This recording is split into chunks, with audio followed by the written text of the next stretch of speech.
How's it going, people? Welcome back to the channel. Welcome to the 8th episode of Subscriber Showdown, the show where you guys send in your cars for me to review. I review 5 of them each episode, then give you guys the chance to vote on which one you think is the favourite in the iCard on this side of the screen. Congratulations to last episode's winner, which was Jacob with his E39 drift car, a very, very cool entry, and I'll be reaching out shortly to send you your prize, which is one of the Cars with JB window stickers. That's one of these bad boys right here. If you'd like to enter your car, in the description there is a whole set of instructions of how to do it. It's all on a Google Drive, all explains everything you need to know. Go over there, read the README, and you'll know what you're supposed to do. Massive thank you to all 5 entrants before we begin. Remember to like, comment, subscribe, all that great stuff, and without further ado, let's get into the video.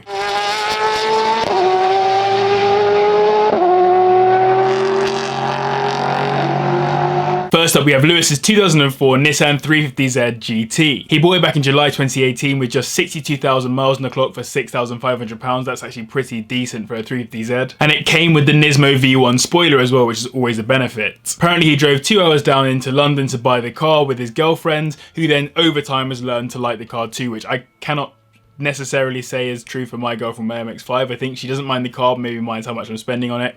Who knows at this point. Let me quickly talk you through the mods that he's done so far. So I mentioned the V1 rear spoiler, but also it's got a cone air filter, a Japspeed K1 catback exhaust, 18-inch alloys, carbon effects wrap on the interior, carbon fiber wing mirror covers, front lip kit, uprated suspension arms, and a short shifter as well. He's had a few issues with the car as well, including the exhaust flexi pipe developing a hole, so that had to be replaced, as well as the Brembo brakes actually warping the discs, so he required new pads and discs, and also the subwoofer from Bose intermittently cut out as well. But other than that, the car's been pretty useful for him. And he mentions as well that whenever he puts the power down, the back wants to come out, and I can definitely appreciate how much fun that must be on roundabouts. So what's my opinion of the car? I do really like it. I think it's a good looking little car. I love 350Zs anyway. I very nearly bought one myself. Very cool that it came with a Nismo rear wing, but one thing that I'm maybe not 100% on, and I'm sure you get this probably already, I don't know if I like the blue on the alloys, and the shape of the alloys is really, really cool, but the blue, I think it's kind of out of sorts with the color scheme. Like, I wouldn't necessarily put blue and gray together as a good color scheme in terms of the majority being gray and the minimum being blue. If it was the other way around, then you'd have, yeah, gray alloys in a blue car. That would make sense. Maybe, yeah, black would go well, or even maybe bronze would work quite well with it, but that's just personal preference. One thing I really like about the car is the black on the roof. I don't know whether that's because you've got a sunroof or because you've just got a wrapped black roof, or if that came with the car. I literally have no idea, but it looks really cool. And I'm sure you're already well aware of the fact that I love a nice carbon fiber wrapped interior. So thank you very much to Lewis for entering. Let's get on to the next one. Next up, we have Douglas Mark 1 Mazda MX5 race car. Now this is built to championship regulations so that it can run in the BRSCC championship as well as the 750MC Cup as well, both of which are championships that I've considered entering if I can get my racing license sorted this year, obviously dependent on our current situation and dependent on buying a Mazda MX5 race car as well. And they bought the car back in January 2018 after his granddad and dad used to do Formula Ford racing, but they decided it was getting too expensive. The parts were getting more expensive. They thought, why not go into the MX5s, one of the most popular classes to race in the UK, so just jump in there and start racing. Now obviously, because the car is built to championship regulations and those are quite tight, it has a certain set of modifications on it which allow it to run in these races basically. So those mods include the Gasgold professional springs and dampers, OMP steering wheel, steel wire towing eyes for the front and rear, a fire extinguisher, Sparco bucket seats, a TWR 5-point harness, stripped interior with push button ignition, Stony Racing radiator and fans, Carbotech brake pads, Team Dynamics Pro Race 2 rims, a 6-point bolt-in cage and door bars by Caged Laser Engineering, headlights have been removed, the AK Automotive stainless steel exhaust, the roof has been removed, it's got a rain light, and it's got an egg timer in the dash to show how far into the race they are. And in terms of problems with the car, it's just some body damage from a previous event, and the brakes will need replacing soon. I do love getting entries of race cars or other purpose-built cars like that, but it's quite hard for me to actually judge them. Ultimately, the purpose of this MX5 is to be able to race in that series, and if I get an MX5 race car as well, it will have exactly the same purpose. And so as long as it's fit for that purpose, it's doing its job well. So all I can really discuss is the aesthetics. And so normally I really like white on white. I like white on white clothes. And I also quite like white alloys. I think it's quite cool to have a set of white alloys on a car. I'm not sure about these ones. They're not my style of alloys.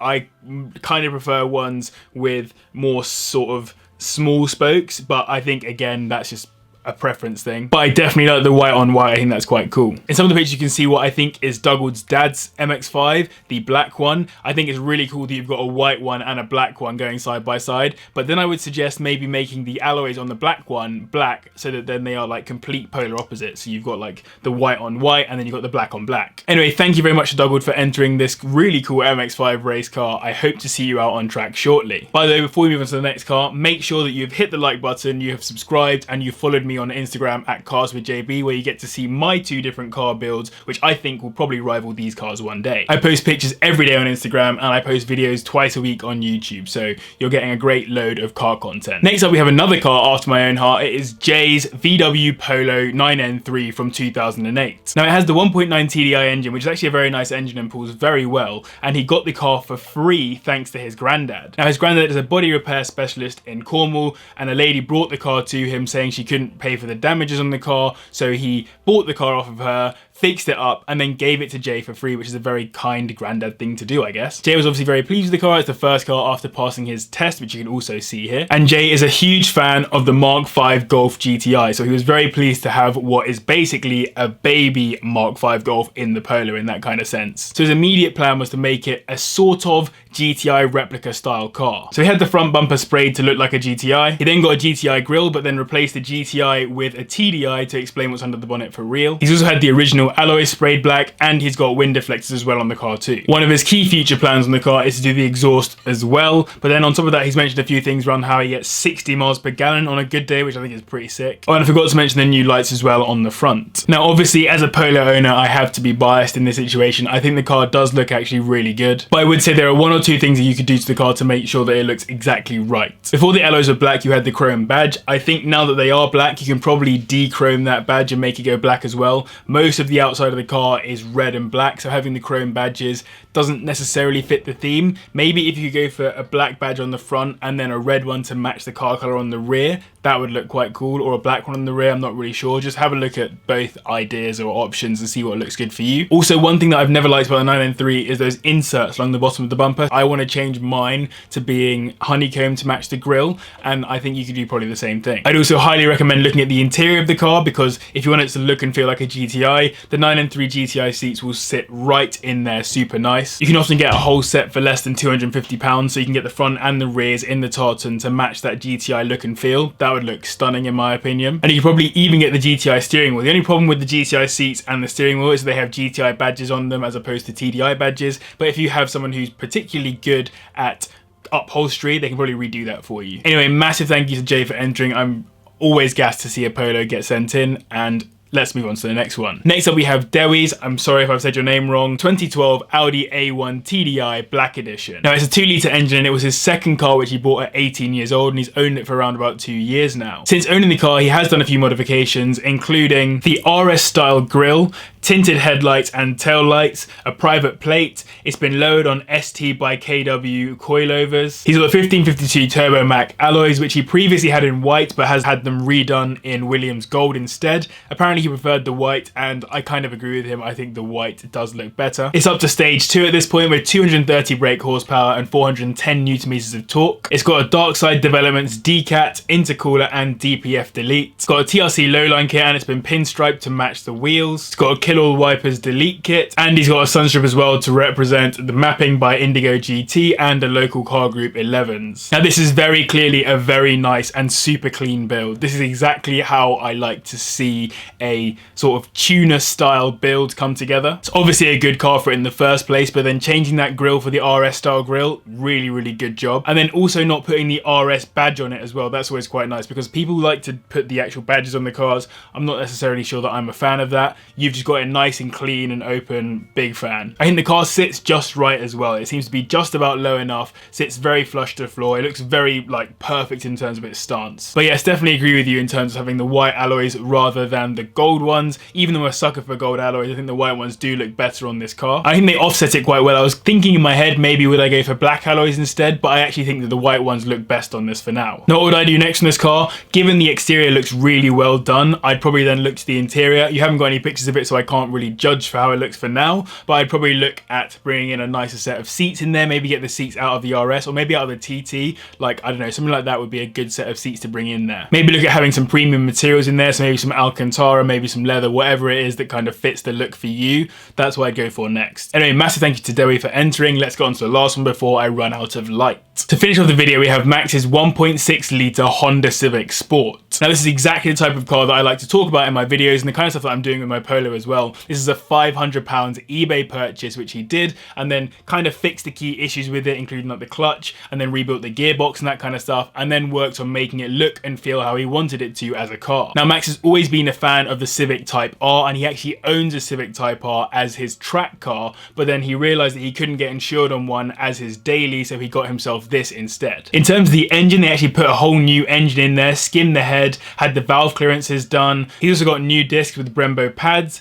Jap Speed 421 manifolds, and a 2.5 catback. On top of that, he's also got the Jap Speed induction kit, 30mm lowering springs, new ball joints, new wheel bearings, and a new radiator. On the interior, they've got Type R facelift bucket seats, as well as some black and red mats. And on the outside, he has a full Type R body kit with a Type R boot lid and spoiler to save cutting the spoiler to fit. He also said that when he first bought the car, it was a bit of a mess. So coming through to today, where it's obviously much nicer and much more in line with what he wanted it to be, something to be proud of. Now, what do I think of the car? I think it looks really nice. I'm not a massive Civic fan, if I'm perfectly honest. I don't have a problem with them, but they're not something that really excite me. But I think this looks really good. It's cool that you've got the Type R body kit on there, and I like that you haven't got the Type R on the front. I would potentially consider removing the Type R from the back and then just having this like nice, clean, I don't know, badgeless look basically. But I do at the same time appreciate that you do actually have a Type R as well. And when I say badgeless, I also mean removing the Honda from the front grille as well. I think you can get some nice honeycomb grille inserts to go in there with no badge on them at all. I think that can look quite good because it's quite a slim space for the Hondas to be in. If it wasn't for the little weird lip that the Polo badge has in the bonnet on my car, I would have definitely just badge deleted it altogether. I also really like the 5-spoke alloys that you've got in some of the pictures. I know there's some pictures with the other alloys as well. I much prefer the 5-spokes, they look a lot cooler. To really update the look a little bit further, I would potentially consider changing the lights,